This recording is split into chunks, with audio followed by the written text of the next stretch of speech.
Hello, fellow book nerds! Welcome to my Daughter of Smoke and Bone reading vlog! I forgot the word.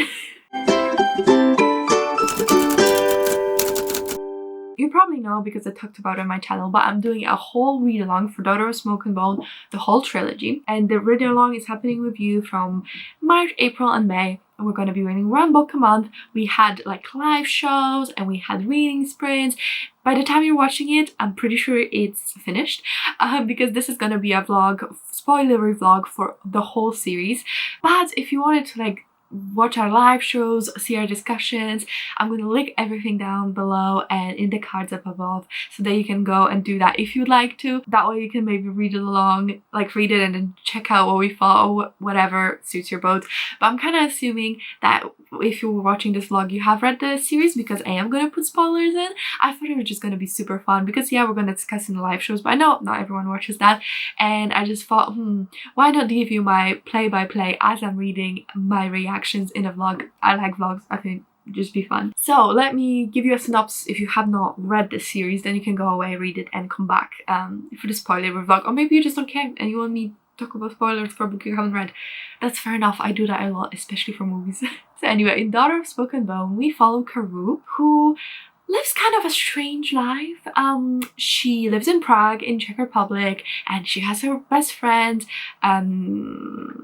I should know her name, come on, Susanna. She has her best friend Susanna and she studies art and it's all very nice. Except there's something weird about her, and that's her family. Her family are all chimera, and chimera are like creatures that kind of have parts of all kinds of animals, and they're not really easily identifiable as one particular animal, and they're considered like monsters or beasts, but no one really believes them in this world. So she has this family secretly, but then she also has her normal life. This family of hers lives in the shop where they trade teeth for wishes. So if you collect teeth, you can go to Brimstone, who's like a father figure to Karou, and you can give the teeth to him and he'll give you a wishes, and the wishes have all kinds of like value to them, and you can get very big magic or very small magic, depends on the value of your beads and wishes. And one day Karou is cut away from her family with no way to find them, and she has to figure out what happened to them, where are they,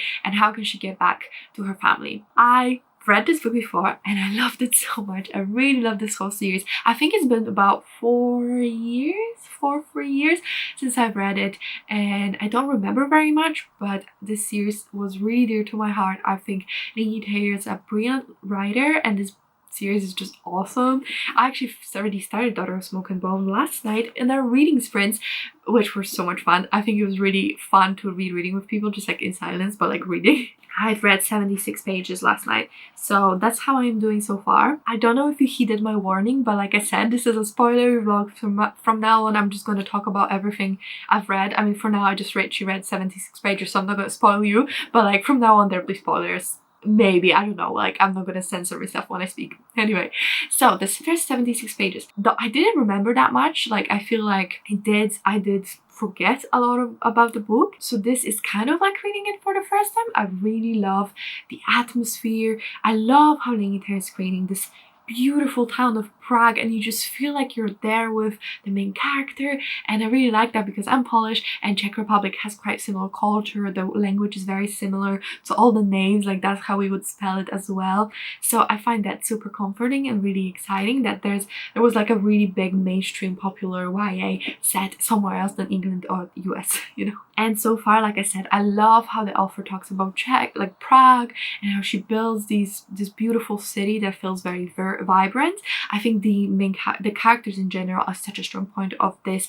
series. I'm just starting to remember like how much I love them, because I kind of have like, yeah, I love Brimstone, I love Isa, I love Karou, I love Susanna, but it's just like all coming back to me as I'm reading. I mean, they're all so wonderful, and I particularly like Karou. I think she's a very fun protagonist because she's relatable, she's funny. I don't remember if I liked her this much the first time around, but I really like her right now. Even just this first 76 pages, she made me laugh multiple times, and I just love it. I love her friendship with Susanna because I know where it's going, and just wonderful. I mean the big secret, right, the big twist in this series, you know, it's like Karou's not human and she she has a chimera, and I love that. So when we get there, I'm going to talk about it. But for now, I just really love how we kind of see the hints that she's not like everyone else, but like she doesn't feel like she belongs, and she feels like there's this emptiness in her, and that's because she doesn't really know who she is, and this big part of herself was taken away from her, and just she doesn't know where she comes from. Like all of that, I think is really relatable, and she just having this void in her that she feels like she needs filling is really interesting. Akiva just had his first appearance, and he was like putting scorch marks. I don't remember everything that happens. I don't remember why the whole she had to like run away. I think the prince was in love with her, right? Something like that. But so far, we love it. We're here for it. And I'm just super hyped because I finally started it, and I just feel like it's so good. And also this is so floppy. I love it. The reading experience, 10+. I love it. I just feel like I blink and I read this. like it's so amazing. Like I blink and I've read like 20 pages. It's been many days, but I have not read in many days, and I only picked it up again today after the sprints, and I'm already on page 124, and I just feel like I'm like, okay, I'll read for like 2 minutes, and now somehow I've read 20 pages. But like I wish every book was as easy to read. The action is quite fast actually. Already Caru's met Akiva. They had the little fight. She's already gone down to the chimera ward, whatever that's called, and she saw all the bodies of the chimera and stuff. And I don't remember his name, but like the bad guy already attacked her, and Ezio just killed himself by jumping off that big thingy and dying. So yeah, oh my god, I don't remember this guy's name, but I hate him. Like the white tiger, not wolf, the wolf guy. I just remember this hatred I had of him, like this disgust. I'm pretty sure he attempts to like sexually assault her at some point. It just seems like a kind of thing he'd do, and I vaguely remember that happening. I really like all the foreshadowing. I've been like tabbing it, and like how she's saying that she feels like she's missing something, and when she's first saw Akiva and all that. I just think all of that is super cool. I remember when I read this for the first time, and Akiva and her were like, and Karu were like so in love, like really fast. I remember being like, oh my god, what is this insta love? But then I was like, oh my god, it all makes sense, you know, when you find out they knew each other in previous lives, for her previous life. But then also like even that was a bit of insta love from what I remember. Didn't they meet in like a ball and they were like instantly attracted to each other? I mean, fair enough. I mean, he is like hot and stuff, I guess. She's like half the year. I think the writing's so good. I think Laini Taylor is really good at the writing. In my head, I remember really loving the second and third more than the first one. But that might be misguided remembrance, so we'll see, I guess. I miss Susanna.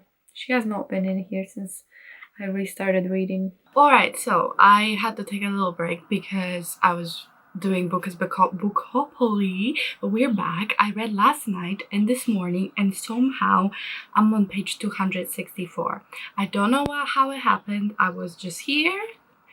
I was like here, and then I read just like a little bit, and now I'm here. But oh my god, I swear I want to check it. It's just so good. I just can't I can't stop reading. And then I forgot what my tab colors were, and I messed it up, and now I fixed it kind of. So basically, Akiva has now showed himself to Karu, and they had their date together when they hang out with like Susanna and Meek. Now his siblings came down and they were like, what's happening here? And now they're gonna fight, and they agreed to meet in Marrakesh. I love how she's like, why do I want to hang out with this dude? But I really want to hang out with this dude, and also he can maybe give me some answers. I love that. I love when Susanna met him. So when Susanna met Akiva, and she was like, mate now. Oh hell, must, mate, immediately. That was really funny. I love how they're getting along, even though they don't even speak the same language. It gives me the vibes of when my boyfriend's with my family and I have to translate. It was really cute. I really liked it. And I like that they get to spend a whole day together, just kind of hanging out, getting to know each other. I enjoy that we learned a little bit more about the history, and according to Akiva, it's like, oh, the beasts, the chimera beasts, but then Karu was like, it just seems like they kind of want you to leave them alone and let them live in their own world, and like, what are you expecting from them? Not to like rebel after being abused and stuff. So I like that Karu's challenging it. I'm curious when this is gonna go. I don't really remember very well, but at least she's not like, oh, this handsome boy told me it's like this, so it must be like this. I like that she's sticking by her family, and like she's like, nah, like I'm still need to go to my family, I need to be loyal, and I know my family, and I know Brimstone, he's like her father, right? And that the fact that her first memory was Brimstone and playing with his tail, I mean, how freaking adorable. My brain does not even comprehend how adorable that is. That's just too adorable. And then there was the scene where he saw her wishbone and like fell on his knees crying and like clutching her knees to himself. Oh my god, that was amazing. That was absolutely amazing, honestly. Just like seeing this soldier, warrior, just like completely shatter and just like be at the mercy of this person he loves. It's just awesome. This scene was so like, and now his siblings are here. I remember kind of liking his siblings, so hopefully that's gonna go well. It's just so sad how he grew up. It was basically like fend for yourself, and he's basically just a soldier, and that's his whole purpose. And I think I like that it shows like how brainwashed he is, because that's all he's ever known, and he can't really see other people's perspective. So I hope they really dive into that and like undo that programming kind of thing. Alright, I finished Daughter of Smoke and Bone, and I really liked it. I gave it 4.5 stars, maybe not quite a 5 yet, but it was just as good as I remembered. I really hope what I remember about me loving the other ones even more is still true. I mean, I don't even know what to talk about. I did find it heartbreaking. I think the whole sequence of her finding her memory back and breaking the wishbone, and how we got it into kind of a flashback, but not like a flashback into present into flashback. That was a blowing mindfuckery, but it did work, I think, quite well. I did end up really enjoying that section, how we're discovering things. I mean, obviously I already read it, so it was a bit different. I knew what the big plot, what twist was and stuff. I hate Tiago. I hate how entitled he feels to her body and to her existence. I think that's really nasty and disgusting. I like her and Akiva, and I think that definitely there is some level of insta-love here, but whether it's insta-love or like star-crossed lovers, I guess that's for every person for themselves to decide. It does have a lot of those elements of they met once and he became obsessed for 2 years and went to find her, and she saw him on the ball and was like right away like, yeah, let's go have the sex. But there's like this star-crossed lovers quality to them where you really are rooting for them, and it's more like destiny and all that kind of thing. So it doesn't feel so insta-lovey just because of that, at least to me. Again, I think it's better of a personal preference how touchy you are about insta-love, because there's no long period of getting to know each other before getting together. They got together and then they get to know each other. So that's how that goes. This is a spoiler vlog, so I'm kind of assuming you already read it and you have an opinion. We ended on kind of a sad note of Karoo leaving Akiva and going to the world, and him being responsible for the death of Chimera. I don't think this is how Brimstone dies, is it? I think Brimstone dies later. I really don't think he's dead. But if he is, well, that's grim. I know he dies, but I think he dies later. I really love the relationship there of her and the other Chimera that took her in. I just think it was beautiful, and I really liked how they took care of her when she was little back in the whatever other world, and they took care of her when she was a little human, and it was adorable. And I really like the relationship there. I like finding out about all the rules of the world and all of that. And something that I particularly really enjoyed was the fact that although Akiva finds the information about the resurrections, and that's what he shares that information with his kind, and they combat. And this is why their attack, it's not Karoo that gave, or Madrigal, it's not her that gave him the information. It's not her betraying her kind. She still kept that most important information private and to herself, and she stayed like true to her people. But it was Tiago who was too full and sure of himself, and too like bashing in his own glory, and too tempted to like lord something over Akiva, that it was him that actually gave all this information to Akiva. So I really like that it wasn't her like betraying them, but actually it was Tiago who betrayed them by giving this information to the angel. Like, he's not dead, anything could happen, you know, you should keep that kind of thing private. The book, I loved it. It was so well written. I think totally holds up. I I'm curious to see where it goes because I really don't remember that much. I know it's gonna be super, super heartbreaking, so I'm really excited. We're having the live show on Saturday. So if you want to watch that, by the time you're watching, it's gone a long time ago, but you can go into the description and check it out. See the live show, what we talked about. I'm super hyped. I think it's gonna be really exciting. Hello, it's April. In this month we're reading Days of Blood and Starlight. So we actually had our first reading sprint last night and it was really fun, and I have read a little bit. I read 68 pages last night and I never finished the chapter, which I feel a little bit about, but so far so good. I just wanted to like say hello and tell you my thoughts a little bit. So this book obviously we're picking up after Karou went back with that creature, whatever was good, and then she and Akiva's kind of not getting along. I think it's super interesting how they decided to start off with a perspective other than Karou.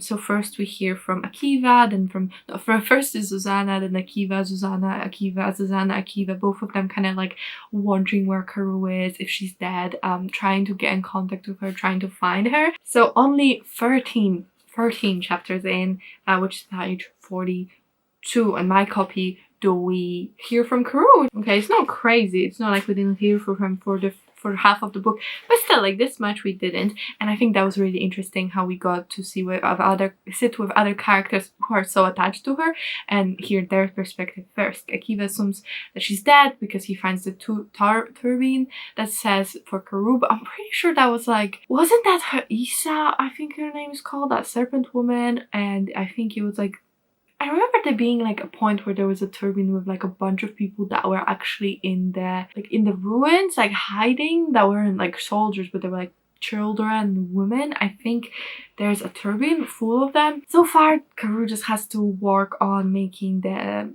new chimera and working with the white wolf, which ironic that he's alive, huh? How did that happen? I don't remember, but I feel like the kind of sniveling bastard he is, he'd find a way. I just wanted to say hello, like I said, didn't read that much yet, but I'm super excited for this one and I'm ready for the pain. Alright, so it's been ages, but I am now over halfway in. Well, exactly halfway in. And oh my god, so much happened. So, I mean, we're just finding out about like Karou, what she's doing, and Akiva, what he's up to. Biggest highlights would be Zuzana showing up with Meek. It made me almost like cry. Not even them showing up because I knew that was gonna happen, but I forgot that part where Ziri comes back from the mission and he's like mutilated and like almost dying. And Karou was like, I'll heal him. And then she asked like, Zuzana, do you want to like help me? And she was like, yeah, like no questions. Like there's this freaking mutilated body, and the way they just like jump in to help was beautiful. And I think that just encapsulates the friendship so well, and the fact that Zuzana and Mick just like get along with the chimera.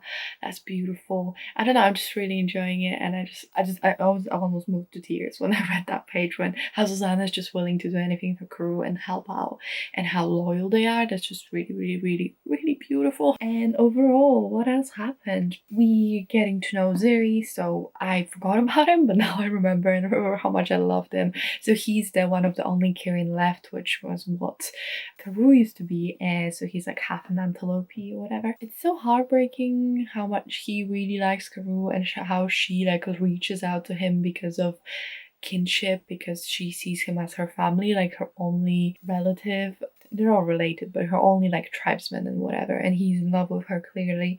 And we're just kind of starting to find out about all the lies the white wolf tells. So how he told Karou that like everyone else hates her, but really he's been feeding the chimera like lies, first of all, because he told them that she told Akiva about the resurrection. So first of all, then also he's like reminding them of her betrayal, and she's just starting to find this out. So we had this like tenuous, like maybe Tiago's not that bad, but no, he's the worst, and I knew he was the worst, and I'm starting to remember the end of him. And now Akiva actually saved Ziri, and he came to Earth, to where they're hiding in the sandcastle, whatever it's called, the Kabesh, I think, and he like veiled himself and he saw Karu like lying next to Ziri, of course, jump to conclusions. But it's cool, it's cool. I'm glad we're getting there. I don't remember what's gonna happen because Ziri is literally right now telling Karu that Akiva was the one who saved him. So I'm interested to see what happens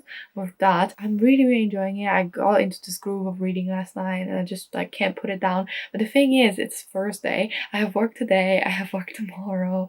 I'm meeting people on Saturday. Like I don't really have time to read, and I have half of this book left and only 3 days. And like realistically, Saturday is going to be a write-off. So I basically have 2 days to finish this book, and it's doable because this book is so addicting. So if I read late, that could be done, but I don't want to read late because I wake up really early for work and it's like a whole thing. You don't care, but I'm just a bit stressed that I'm not going to be able to get through this in time. And I feel like I didn't tell you anything interesting, but like I don't know. I feel like not much happened. But at the same time, I enjoyed everything. Considering half the book is done, not that much happened. But I've been enjoying every single page and I'm into it. Every single page, every step of the way, I'm into it. So I just wanted to give you a quick little catch up to let you know what's up and that I'm enjoying it. So it's day later and I finished it.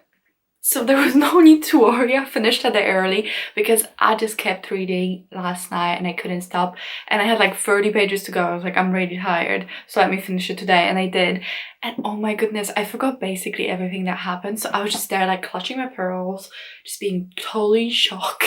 And it was an awesome experience. So oh my goodness, what do I even talk about? The fact that Tiago's dead. Kiri took his body. That was so sad. I was like slowly remembering as it was happening and I was just like, no, not this again. Oh my god, not this again. And here we are. And then Akiva killed his dad and I was like, oh no, this was a trap, wasn't it? And it was a trap. And now Jal, he's invading Earth.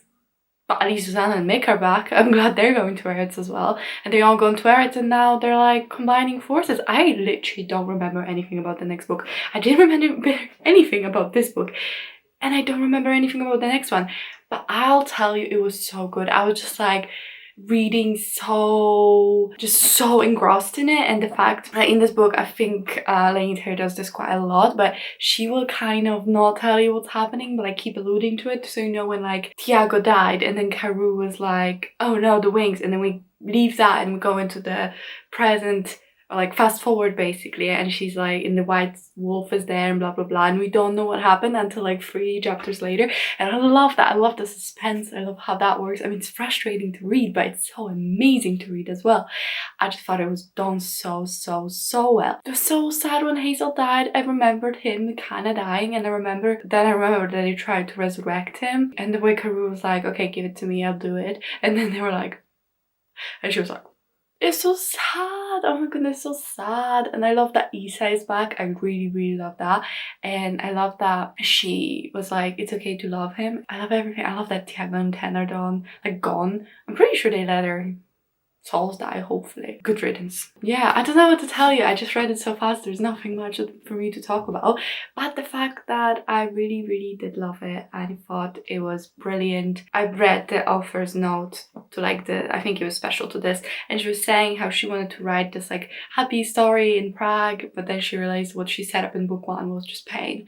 So she had to like work through the pain, and that's totally what she did. And it's not easy, it's not breezy, it's heartbreaking and sad. I loved it. I gave it 4.5 stars. I think it really deserved it. Large majority of this book, nothing really happened, but do I care? No, because I love the characters and I love hanging out with them. But yeah, for half of it, like nothing really happened, but there was so much to sit through and talk about and think about, you know what I mean? Like, but I'm so excited for the last book. I was gonna pick it up right away, but I can't do that because I'm gonna forget about whatever I want to talk about for the live show. So I'm gonna keep that for the next half of the month.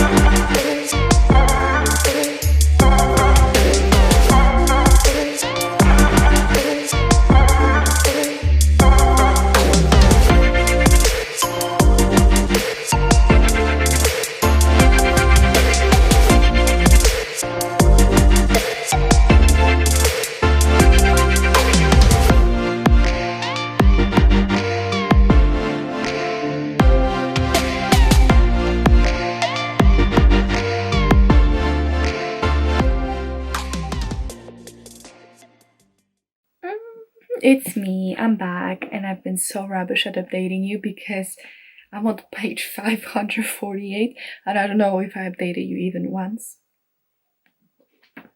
It's just so good. I don't know, once I started reading I just couldn't put it down, and it was just, I love this series so much. I think Laini Taylor is just such a brilliant writer, and I just don't have it in me to even discuss it. Everything that happened I loved.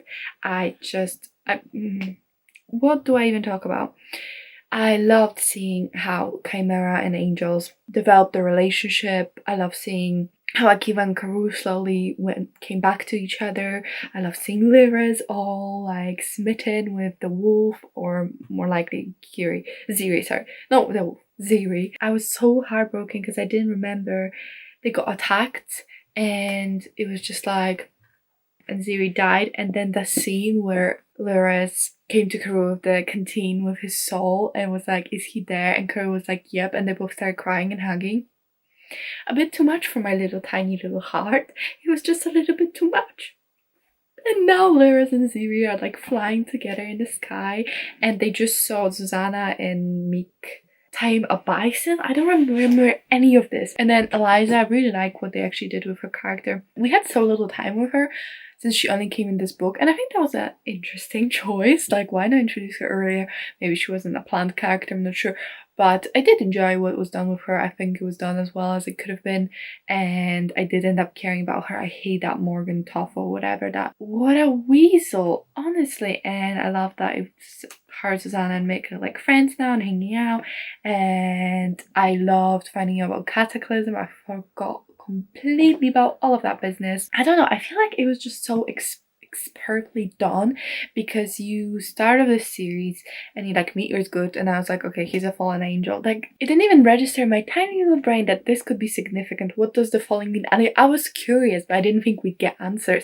And then there's a whole subplot, and the stallions are so important, and all of this was laid out in the beginning, and now we're just sowing all these oats. We're just like getting all of them, all the harvest. It's time for the harvest. And I don't know, I just love it. I only have about 60 pages left. I'm scared. I mean, I'm not scared. I think it's all gonna be fine. Like, I don't remember. Well, are we just gonna find out that, oh, you shouldn't take magic because it weakens the bond between worlds, and then they're all gonna be like, oh yeah, cool, I'm not gonna do that anymore, and they're gonna be like, yep, cool. I don't know where this is going, but I loved every single moment, and I loved the stallions. I loved that they helped. One thing, I was so sad about Esther betraying them, and I don't know why I was so invested in this fake grandma, and I don't know what I thought better of her. I don't know why I expected better. We were given no reasons to do so. All we ever heard about her was how she was not that great, as in like she did not emotionally engage with Karoo whatsoever, and like I knew that, and I was still so disappointed when she betrayed them, and I felt such vindication when Rosgood just like sunk his little nasty claws into her, and I was like, you know what, that's what you deserve, you nasty person. I think the reason why I was so betrayed was like, she's got long life, she's got money, she's literally got everything she could want. How could she be so greedy to want more, to betray people known for ages and should have some loyalty to? How greedy can you be? That's why she's upsets me so much, because she's so greedy. It's just upsetting. I'll update you once I actually finish it, and I'll give you my thoughts on the ending, but it's just, the book is too good.